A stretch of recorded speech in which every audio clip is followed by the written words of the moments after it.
Deep in the farthest recesses of the most distant jungle lies a city populated by the most mysterious, terrifying, and downright grotesque denizens ever seen by mortal eye. Here, in the darkened corners of this cavernous locale sits an ordinary, average brick building with an innocuous, ordinary, average blinking neon sign which reads, On Air. It is here where each week Seth Breedlove and Mark Matzke convene to discuss the greatest mysteries the world has ever known. Now, strap on your hiking boots, grab your trusty walking stick, and don't forget your machete as we begin our journey through Monsteropolis.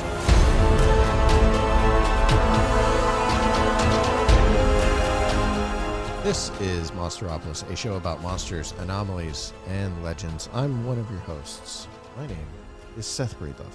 I'm joined today by another host of this very show that you're listening to.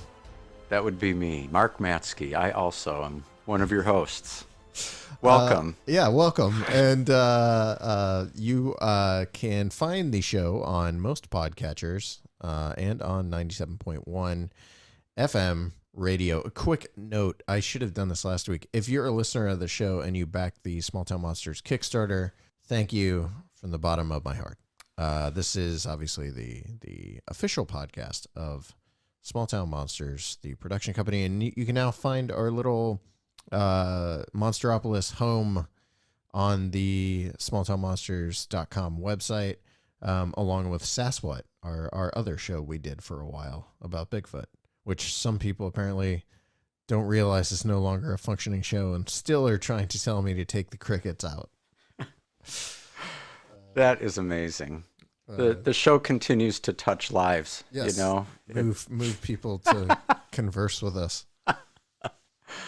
That's quite an archive, though. You know, when you go back and look. Oh, by the time like hours and hours, you got so much. You got an entire show about Bigfoot that we did for 4 years, 3 years. Yeah, 3.5. 3.5, 4 years. And then you're going to have, this is episode 23, I believe, of Monsteropolis already.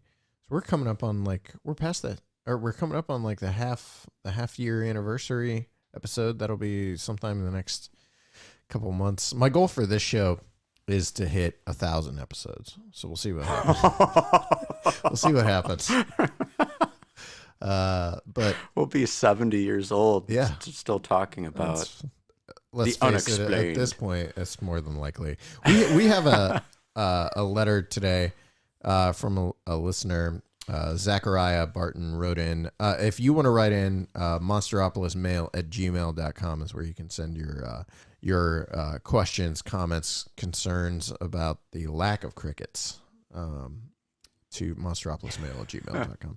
Hello there, gentlemen. Just wanted to drop a quick note to say that I'm enjoying the show. Are you all considering an episode on unidentified submerged objects? Not sure if I can recall if that particular subject was covered, and I just missed it. Thanks, and keep up the good work. A listener in Texas, Zachariah. I'd love to, because that's actually one of my favorite ufological topics is USOs. So it's definitely on our radar. We'll definitely get to it. Ivan Sanderson has a book about those, I think. That would give me an excuse to invest. Which books? I've got Sanderson's Uninvited Guests. Is that what it's called? Yes, and Okay. there's some in there, but I thought that he had one that was just completely dedicated to that subject. But maybe I'm thinking of somebody else. I got that one because it had the Flatwoods case Yes. written about in it. Yeah. And that was all part of my research for. I had such lofty plans for my research for this week's show, and I had even talked to you about I was the one that was 2 weeks ago. I was like, let's get started on this now, man. I was duly impressed. Wow. Yeah, I started this morning at 8 a.m. by watching a documentary about D.B. Cooper, and we didn't even really talk about D.B. Cooper. So I know. But this week, we are talking about a subject that is simultaneously one of my favorite and one of my least favorite paranormal subjects, which is alien abduction. Okay. Did I not tell you the right? No, I thought I was kidnapped. Kidnapped, I can't even get to because I didn't do any research for that one. Okay.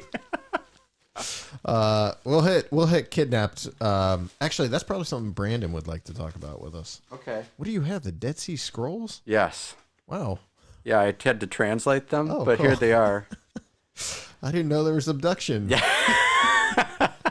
Is this This is out of the Qumran community of Essene scholarship.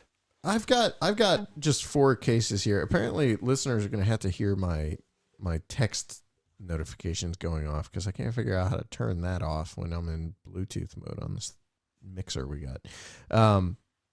Okay, so I've just got a few things to talk about, and it's stuff you're going to want to chime in on. But I have to start. So if we're doing this chronologically, I have to start with this case that I found, and hopefully you've got some input on this. I don't know if you're even aware of this, but H.G. Shaw from 1926. You ever hear? Or 18?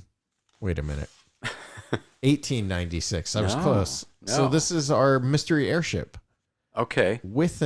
Our mystery airship wave that we did an entire show about. This is one that could have been in there that maybe we did talk about, and I'm just blanking on it. But this is H.G. Shaw in 1896. So as we talked about, during 1896 and 1897, there was what was known as a mystery airship wave that spread across the United States of people seeing these mysterious objects in the sky that seemed to be similar to what we would term today as a UFO or just a blimp. But there's a couple articles on this. So H.G. Shaw might actually technically be termed as the sort of first alien abductee of the modern era, or attempted abductee. And this was during that mystery airship waves. But these are both. So this is an article from a newspaper near. Oh shoot! I'm suddenly blanking on the name, but it's California. It's near Stockton, California. But the actual town where it took place is another name. It's frustrating. Lodi. That's what it is. It's frustrating because there's a Lodi right over here. For listeners, I was pointing behind me to Mark. In the general direction. Yeah. Okay, so the article starts off, I took a couple days off last week. It's so missed National Alien Abduction Day, March 20th. Believe it or not, which is actually for us in just a few days. Fitting. Believe it or not, Stockton has a significant place in alien abduction studies, according to experts, ufologists, or whatever they call themselves. The first documented case of attempted alien abduction occurred, outside Stockton.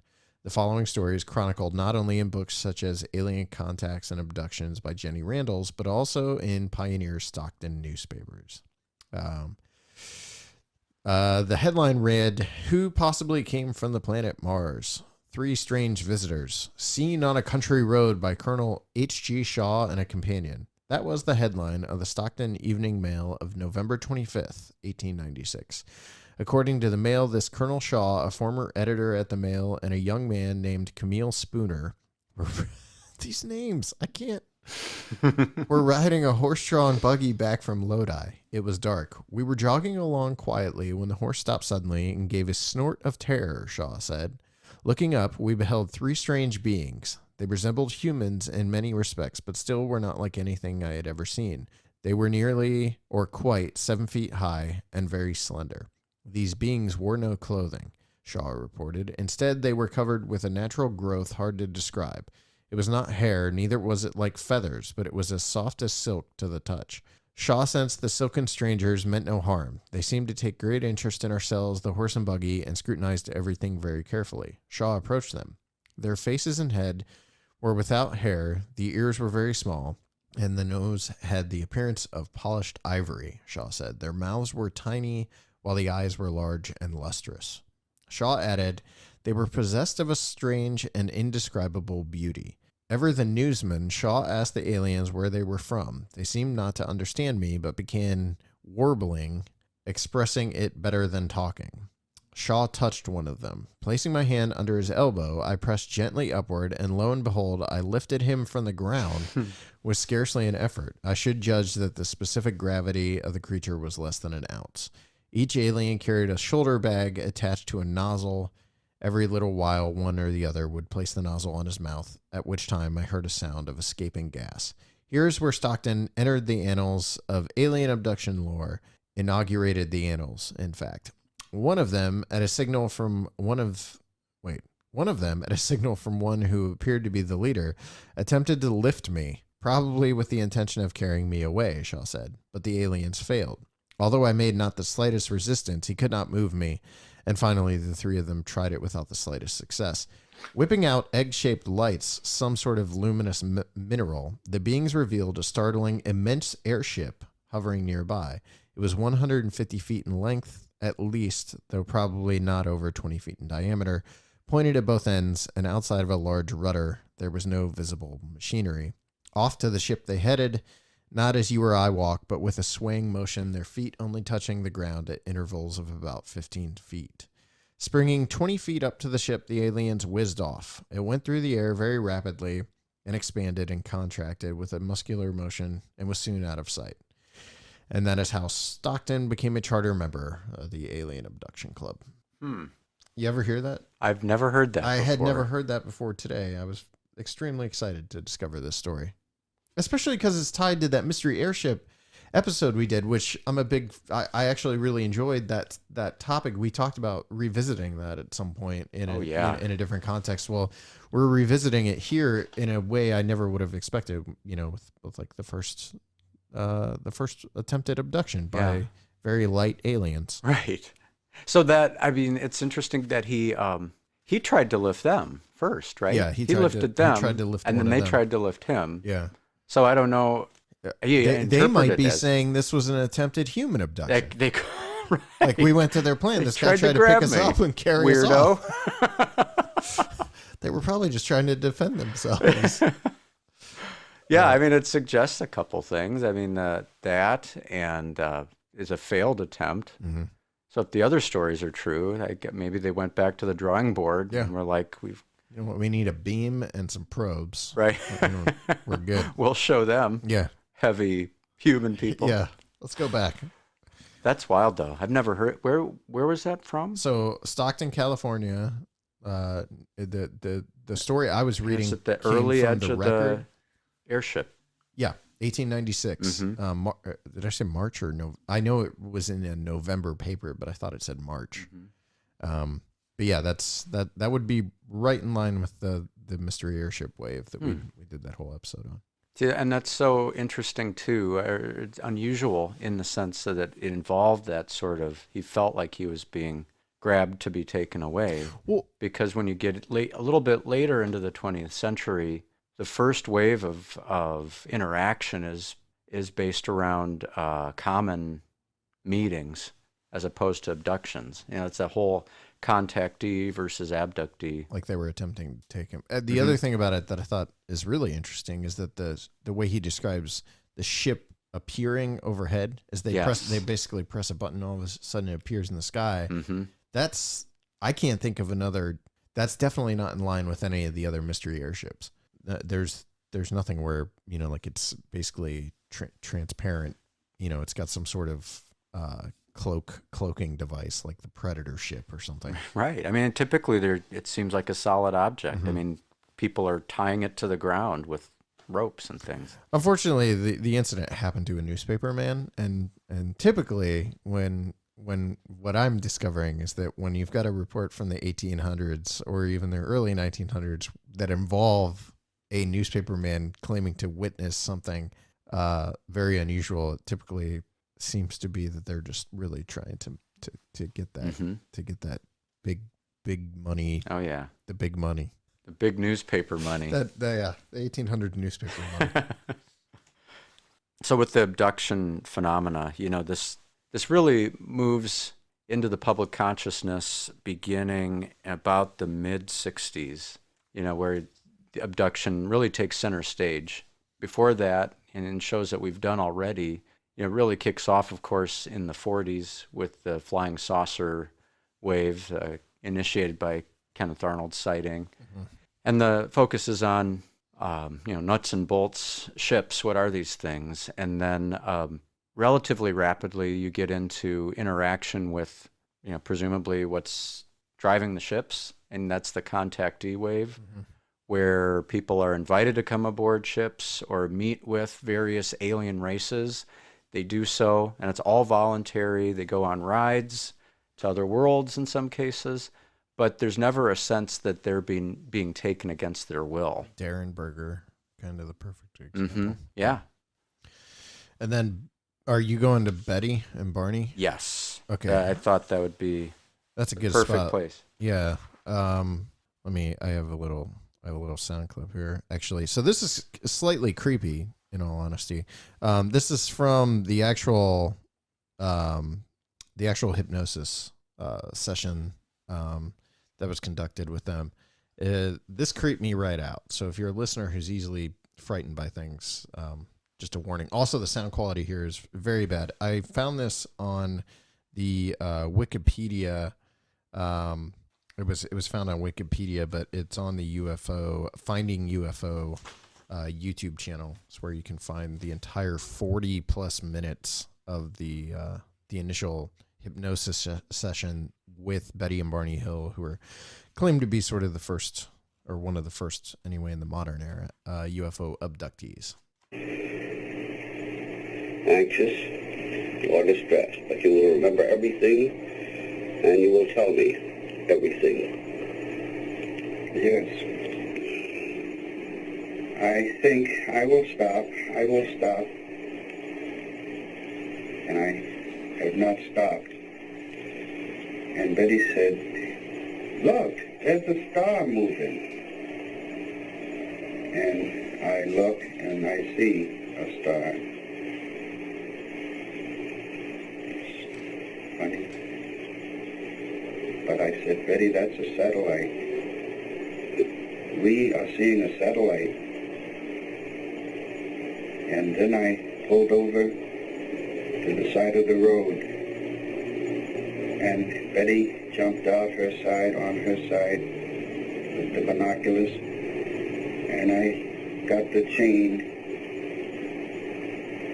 And I hook it to the dog on her collar, and I say, "Come on, Dulcie, let's get out." She jumps out, and I look toward the sky, and I look back to Dulcie, and walk her around the trunk of the car, and I'm saying, "Hurry up, Betty, so I can get a look." And Betty passes the binoculars to me. And I see that this is not a satellite. It is an airplane. It is an airplane. You can see, I think, you can see the rows of windows. So this thing gets super creepy. Have you ever listened to it before? No, this is the first. Yeah. Eventually, Betty starts giving her account, and she gets to the point where she's screaming, and I mean, like, it gets real, pretty quick. So if you can get the chance, actually go on YouTube and find that video. We'll link to it in the show notes for this episode as well. Very educational and almost like a counter to Woodrow Derenberger's interview following his run-in with Indrid Cold. His is just so matter of fact, and theirs is horrifying. Like, they're both, he's crying and like she's weeping and screaming, and it's some very unsettling stuff. One thing that I don't recall is Derenberger, did he recall his memories consciously, or was he ever hypnotized? I don't know if he was hypnotized. His initial interview was not hypnotized. He was just doing an interview with a radio station. Right. Yeah. And it was all very conscious. Because that is at the heart of the abduction phenomena, and is the issue of hypnosis. Yeah, and we're going to talk about in the next episode. So this is technically a 2-part episode. This episode we're kind of just running through some of the abduction stories, and then the next episode we're going to talk about the lasting effects of the abductions. And I've got some things to talk about in that episode regarding like hypnosis and implants and the psychology behind it and things like that. Mm-hmm. Do you want to give a quick overview of the Betty and Barney Hill? Sure. I mean, really, really briefly. I mean, they were traveling through New Hampshire. It was nighttime, and as you heard in the clip, they saw what they thought was a plane at first, a satellite, then a plane. It kept approaching them. It was kind of tracking their car, and that's really what got their attention in the first place, was this growing sense that it's not just some natural phenomena or man-made object that has nothing to do with them, but there seemed to be intent involved with that was located on them. And finally, it led to them driving off the main road and encountering a party of about 5 foot tall entities with large hairless heads, grayish skin, large slanted eyes, slit mouths, and in many ways resembling what we have come to know today as the alien greys. They were escorted by these beings that communicated with them evidently in a telepathic manner, and they lapsed into kind of a lethargic state, entered a UFO that was landed in the woods. Once inside, they were submitted to discrete medical examinations for Betty that included a needle in the abdomen. Betty also saw a star map that figures into their story very prominently while she was waiting for the beings to kind of finish up with Barney.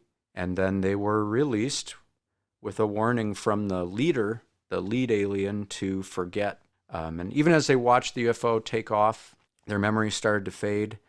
By the time they got home, they had forgotten the 2 hours of their captivity, just keeping a vague sense that something more had happened. So this is very, very foundational in terms of abduction stories, because it has just about every important beat that would factor into abduction tales to come, including the sense of missing time, being against their will, like losing their volition and just being either levitated or taken aboard a ship, experimented on, having some type of interaction, probably mentally, with the beings. It just, and then afterwards, there's a sense of missing time, that we ended up back where we started, but significant time has passed. And the story itself has become one of the most famous UFO stories. I mean, there was obviously elements of it that inspired Spielberg with Close Encounters of the Third Kind. There was elements of it that have probably inspired multiple horror movies related to aliens ever since. And then there was a 1979 to 77 movie, television, made for TV movie about Betty and Barney Hill that's supposed to be pretty good. I just saw Michael Huntington post about it the other day. So yeah, do you know, did they ever claim any other sightings or anything after this? I believe so. Did they? I think so. I'll look that up in a second. Okay. The TV movie that you're talking about, Yeah, aired on October 20th, 1975. okay. 16 days before Travis Walton disappeared. Oh, hey, Just saying. we'll get to him in a second. Yeah. I'm curious actually to hear your opinion on Walton, because we've actually hung out with him. You were in a limousine with him, Limousine, yeah. if I recall correctly. Happy days.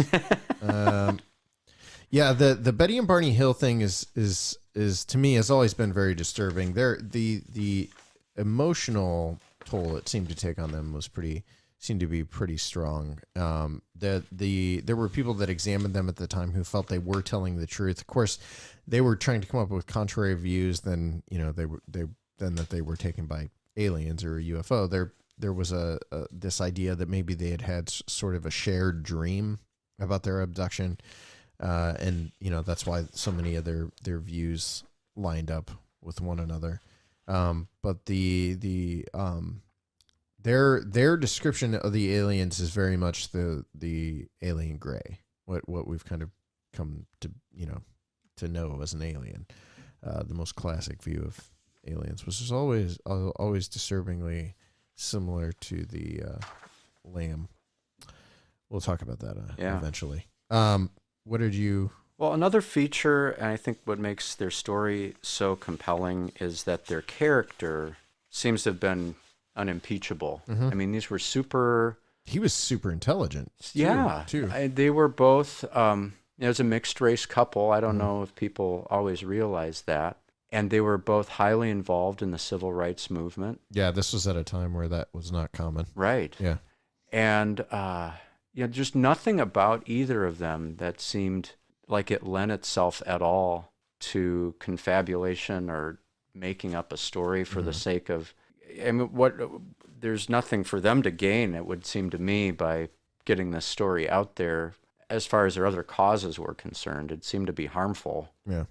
So the fact that they did, and they stood behind their story, just suggests that to them this was absolutely a real experience. Yeah.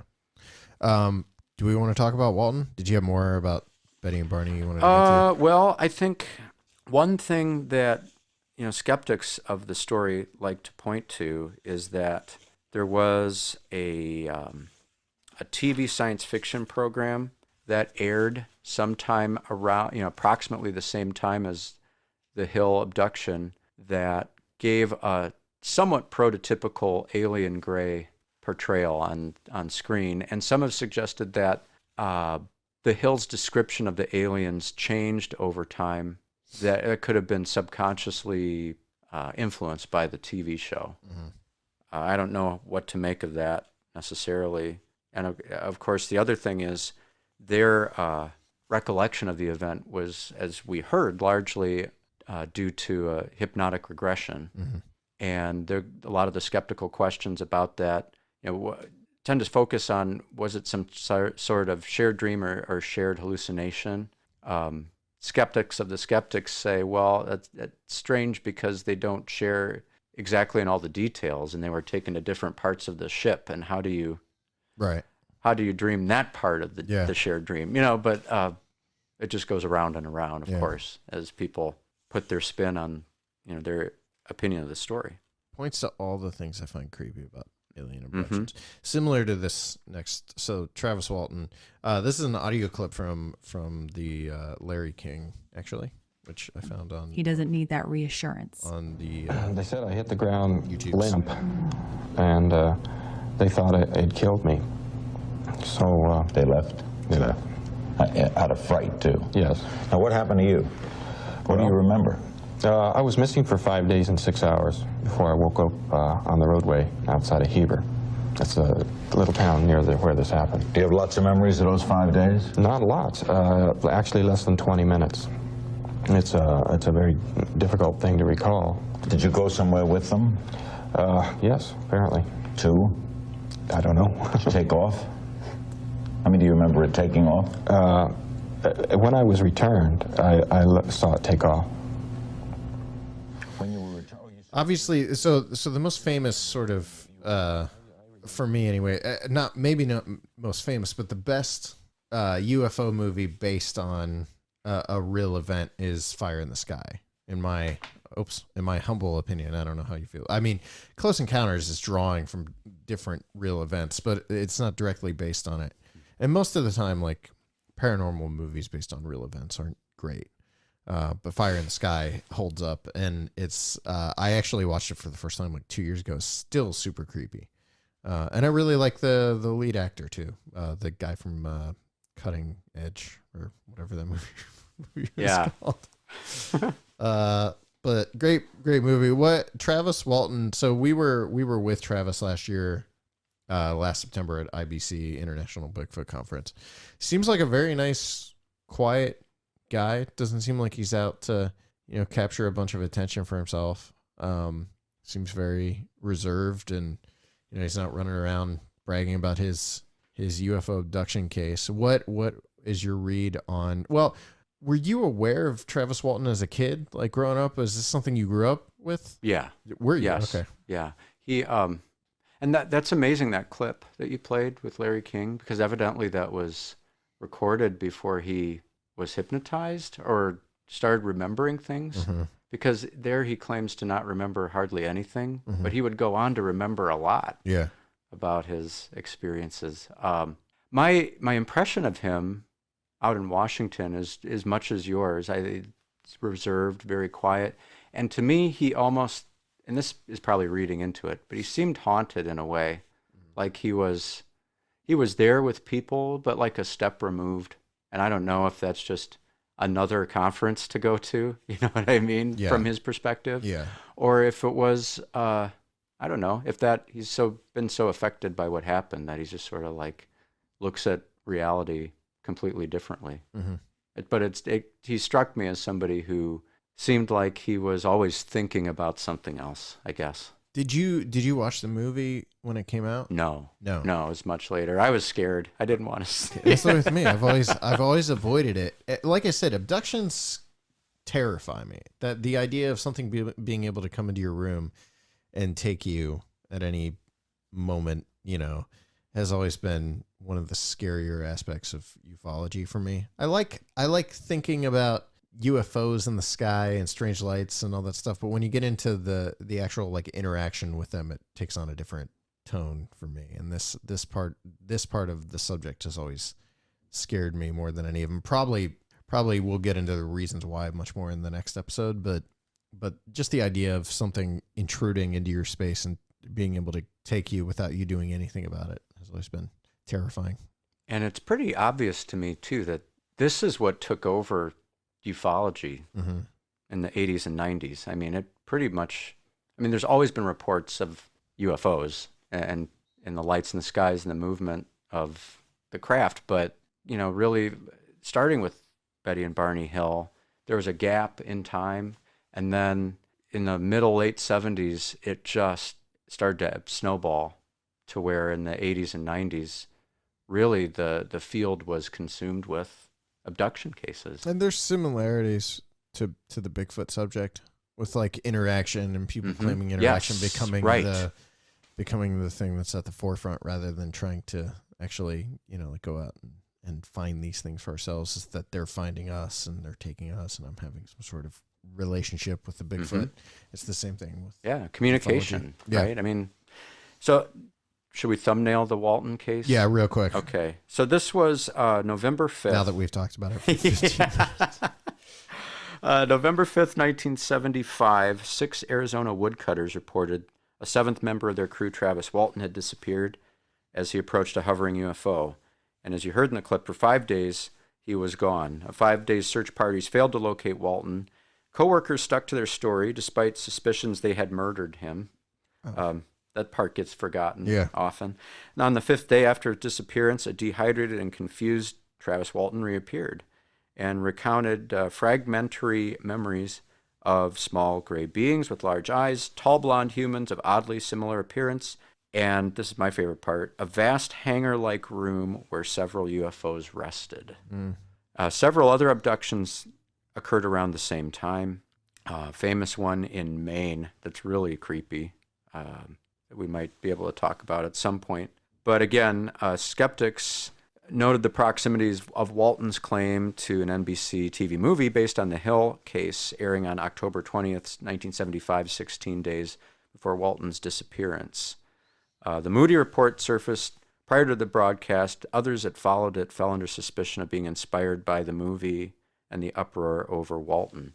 So that too is an element of the abduction phenomena, is the age-old question of does one or two famous reports, especially those covered extensively in media, give rise to other purported experiences, or do they just open the floodgates for people to feel okay to talk about them? You know, it's sort of the chicken and the egg of these type of cases. What's this main thing? It's essentially 2 men who were camping, were out really late, and begin to essentially be stalked by a UFO before they are abducted.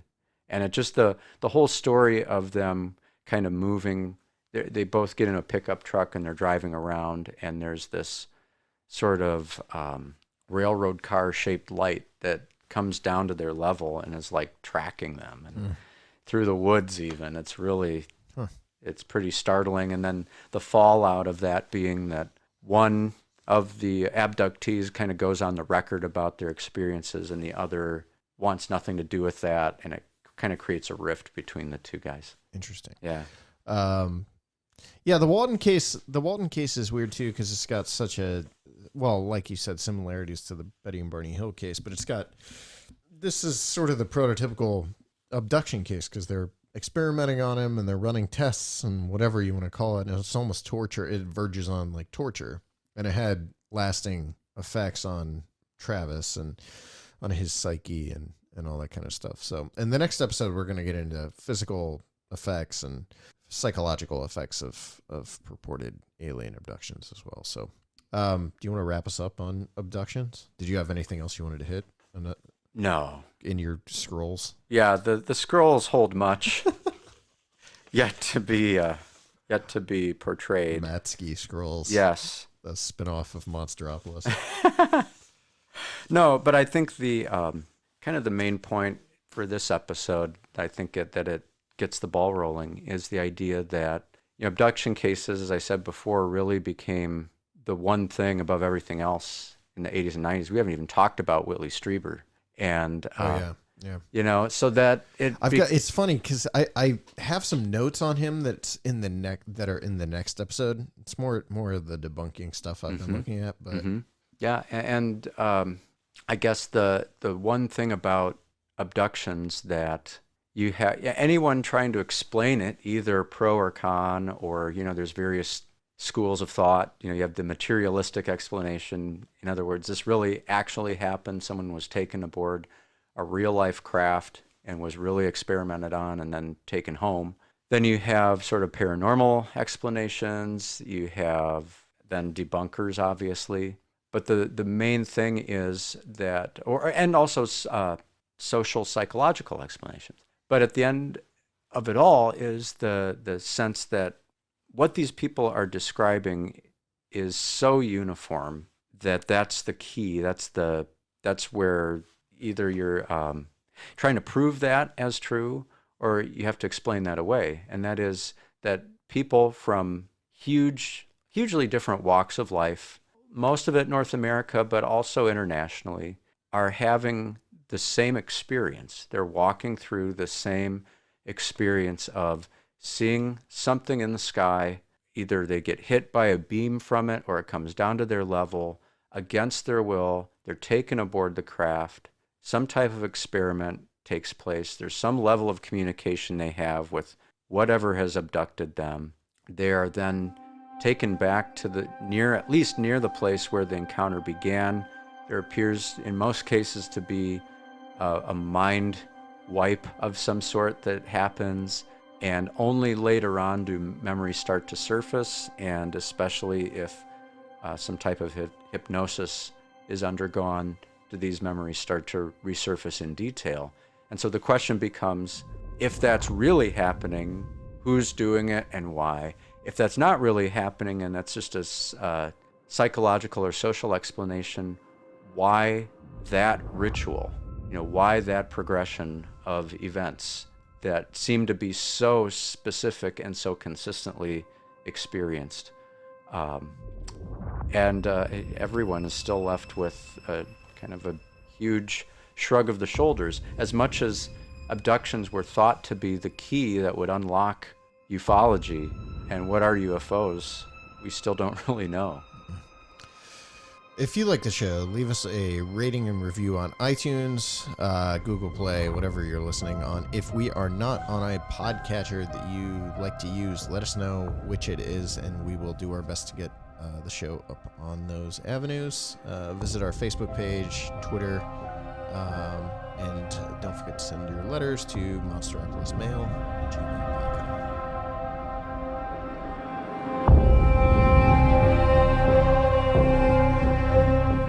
Monsteropolis is proudly presented on Wadsworth Community Radio 97.1 FM or streaming live at wadsworthcommunityradio.com. It is proudly underwritten by Thurber's Jewelers on the Square in downtown Wadsworth.